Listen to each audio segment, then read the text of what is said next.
So, finally got this thing done. Let me tell you a couple things I had to do. Had to take all the rollers off of the bottom of this because the concrete's just going like woo, woo, woo. And it was just causing so many problems. Also, had to put some better bolts in up at the top into the studs. Worked out really well. Unfortunately, I had to do it after the fact. Also installed this block up here so the door doesn't just fly off the end.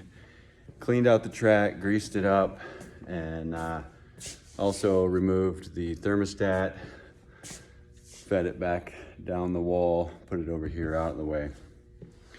That door is very good now. Okay, so let's look at this other door. Again, I went ahead and I had 3 rollers across the bottom of this thing right here.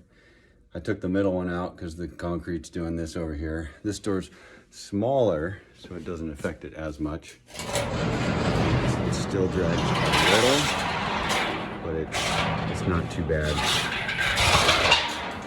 The reason I have the rollers on is because if you guys can tell how big this door is, it's pretty big. It goes all the way to the ceiling. I think it's a 9'6" ceiling. It's pretty heavy. A lot of weight on that hinge, or those hinges, so